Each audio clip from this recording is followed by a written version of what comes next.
weird sounds that happen. Maybe there's a staircase. Maybe there's a staircase. Maybe there's a staircase. There would have been staircases on some of the buildings. Maybe there's a sign that says market 1 mile this way, and they're like, what? That's in the middle of the lake.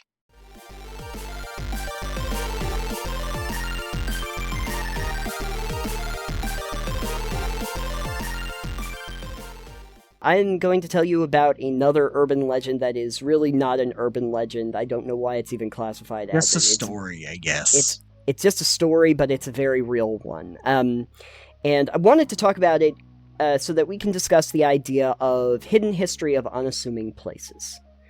So, like the idea that your party happens to stumble upon some place in the middle of the woods, or just a field or something, Like and it turns out that there's...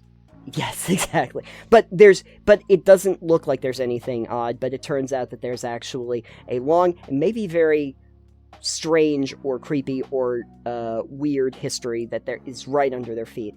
So I want to talk to you about drowned towns. And so this is something that doesn't happen as much now, but definitely did happen back during the turn of the last century, even into the 50s and 60s.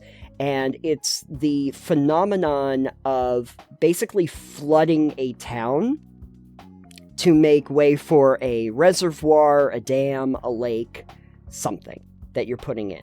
And the town is still underneath. Yeah, isn't that lake. Also when they would, like, release the waters from a dam upstream and it would just come down and... Oh, I think so. As well. I think that there are some stories about that. This happened all over the country. It really did. The reasons for it are varied, and I would be remiss to say that there weren't several towns that were primarily people of color that, surprisingly enough, needed to get moved out of their towns so that we could create a lake. If you want a story about that, actually, Oscarville was once a town, and now it's Lake Lanier, so you go ahead and find out about that. Also... Yeah, you know... Yeah. Older days were a bit more interesting with how they decided to deal with racism, I guess. And by that I mean, this is not a topic we're talking about, I don't think. No. But to be fair, Oscarville was 1956, so not as old. And if you want another example, though, go and look up the history of Seneca Park in Central Park. Seneca Village in Central Park, because there's stuff that's underneath that lake, too. But there are, in a broader sense, like about 150 towns throughout the United States that were basically, through, like, eminent domain, were relocated, and the people moved out. Even up here in Maine, there's a pretty famous town, Flagstaff, that was totally destroyed. And what's really interesting about it is that the ruins of those towns are still there. The foundations are still there. The wreckage is still there. I mentioned Lake Lanier, and if that's considered kind of one of the most dangerous lakes in the country because all of that wreckage is underneath there. And it's very easy to get, to like, come up against it if you're in a boat, because if the waters are low enough, you can see the foundations from an aerial view. You can see it, it's right underneath the waves. So you're in a boat, you go scuba diving under there, and you get caught under wreckage. It's not hard to do. So there are a lot of lakes and dams and reservoirs all across the country that have the remnants of towns from 50 to 100 years ago just simmering right under the surface that you might never know about while you're going across it. And it got me thinking about this idea about going into these places, parks, whole cities entirely, that have something underneath. Because there are even cities that were built on top of other cities. Doesn't New York have, like... There's, like, a whole... Yeah, I don't know enough about it to speak on it with any, like, expertise, but I believe there is, like, the remnants of an older city that it was built on. There are a lot of parks and other public places where there are histories that happened way before.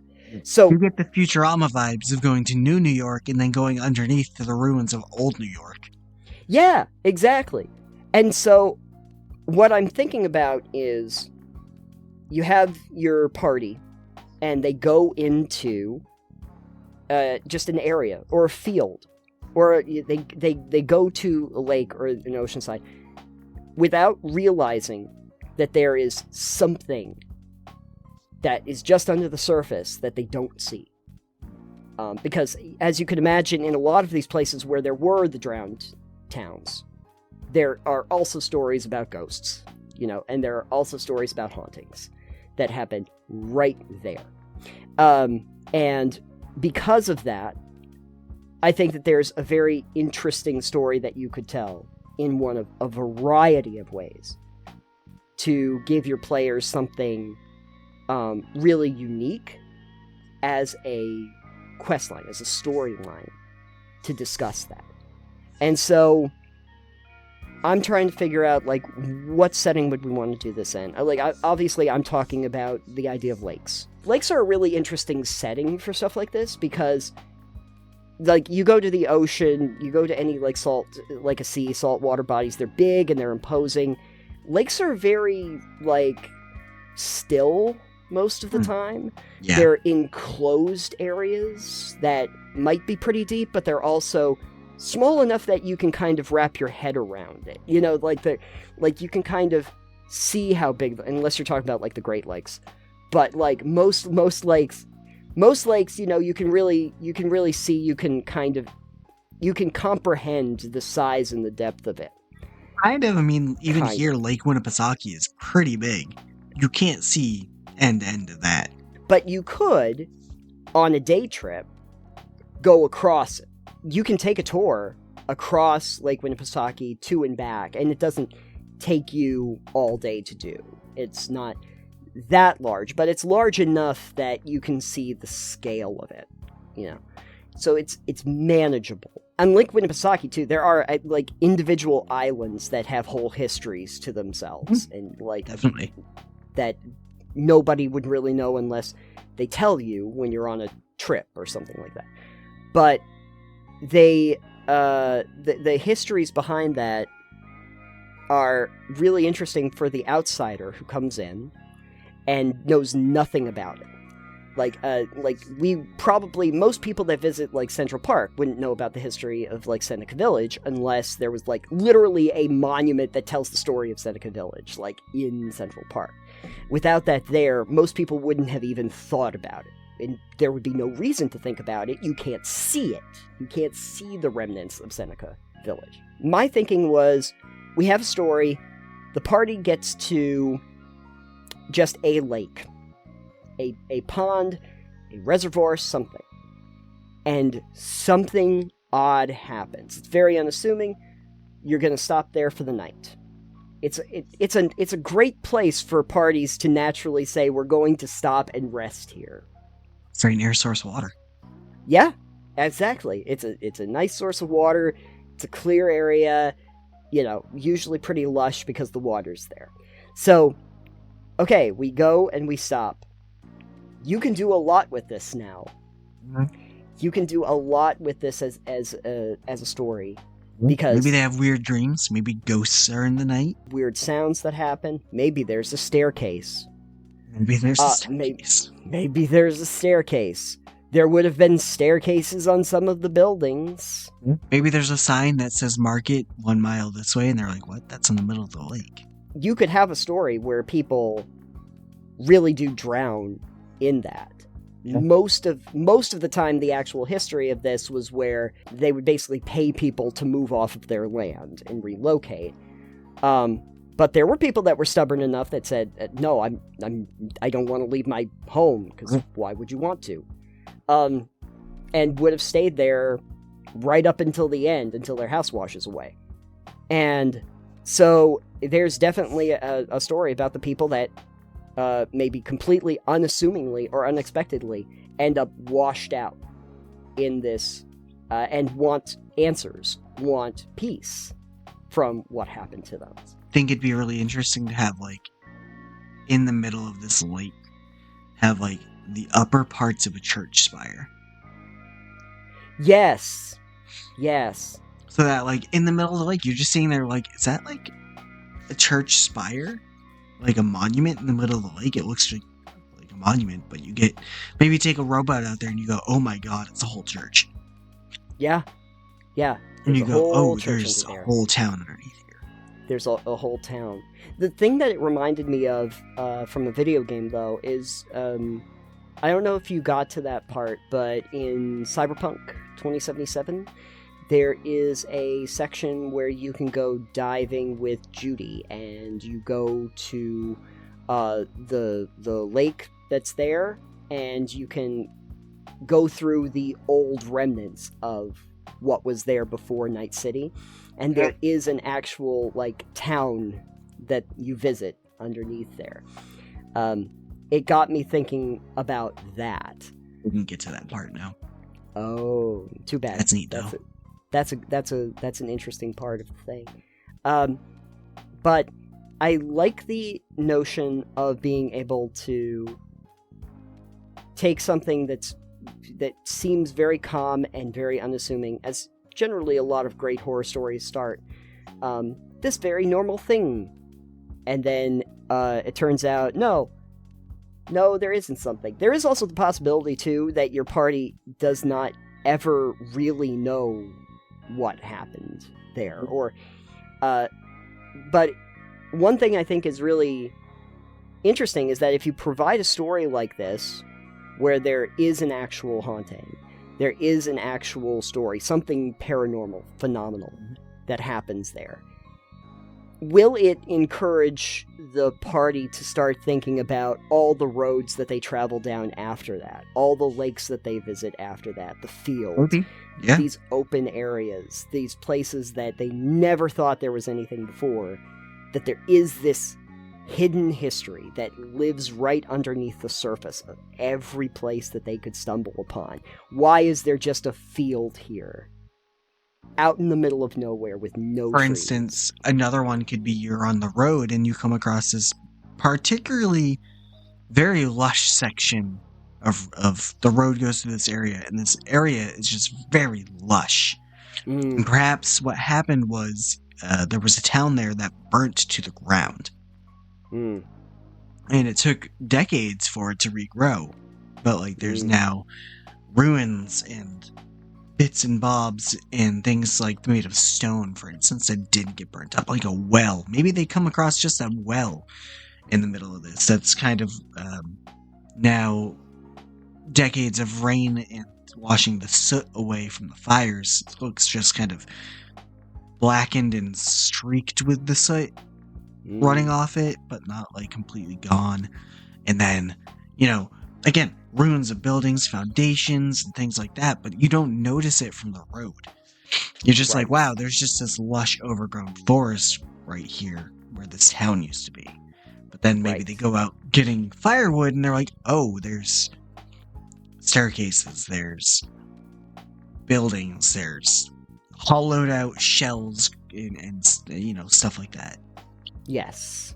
Yeah. So. Something of that nature. That's just kind of there. Yeah, it points to a history that is not really known to the players. Yeah. And it's we talked in the last segment about the idea of mysteries and the unsolved, and I think that it would be very interesting if the party actually uncovers the history by actually digging into it, if they wanted to. Or maybe it was, for various reasons that are very real reasons, the history of what happened was covered up or lost by the people that were there, the villages that are next door. They just didn't want to talk about what happened. Maybe they are feel guilty or embarrassed about what happened.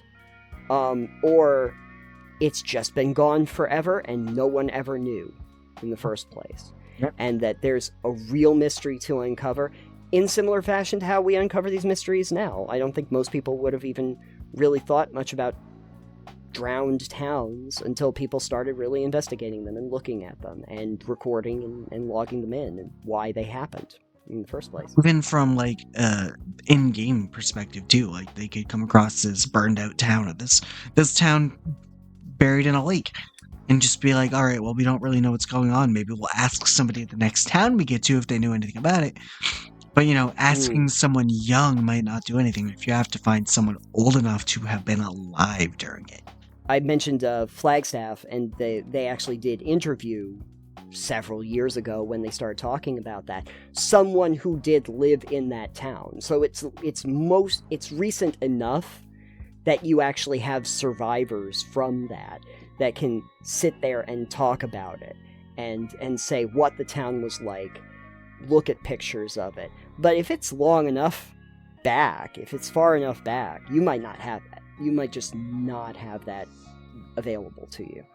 And then also, just on the side note of other drowned town type scenarios, but less malicious necessarily, but like even currently with the storms that we just had recently down towards Florida, yes. Like the town of Asheville, North Carolina, which got absolutely hammered. It's terrible. Yeah, no, what it's going to look like drowned. Afterward. Yeah, it's not.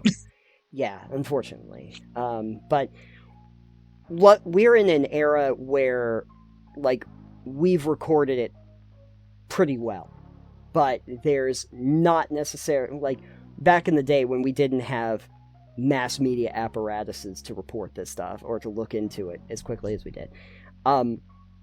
What if that happened 100 years ago? Yeah. 200 years ago? We don't know. We don't know. If a town gets washed away by a flash flood and everybody dies, who's going to tell people about it? Yeah. And especially like in times where they had like the dust bowls and it was much easier, like when a flash flood came in, it was all crusted over. Yeah. It's very possible that stuff like that could happen, especially in a world that you're building, and I think that it adds a lot to the history of the world in a way that builds it up and also gives it a lot of depth. Because at any time where you start talking about, like, I want to build a world that has, like, 1,000-year history, it's like, well, then you're not going to see a lot of it. Like, there's a lot of it you're not going to be able to see from the naked eye. There's a lot that you would have to investigate. A civilization that old, a history that old is going to encapsulate a lot of things that are not well known or documented or seen. And so being aware of that is very useful to flesh out the world that you want to build, and it also is really interesting for the players. Absolutely. When people are actually engaging with that world and talking about it. So I wanted to discuss that real briefly, and like I said, I have some videos and some resources that I can share for all of these, just if you want to look into it more, because there are people that have done much better jobs talking about specific cases and news reports that did that, and I will let them speak for themselves. I do encourage people to look into all of this, because it's kind of fascinating stuff, and very interesting to know the stuff that you didn't know that was just buried. Yep. Like, I encourage you to look up something about Centralia after this. Centralia, also a good one. And so if you have other examples of, like, those hidden places that are now kind of lost to time, please let us know in the comments down below. I'm going to assume Atlantis is not one of them. Yeah, no Atlantis, please. Yeah. Although it would be great if it was, but I don't think that's real. Not today, Satan. Sorry. Let us know in the comments down below.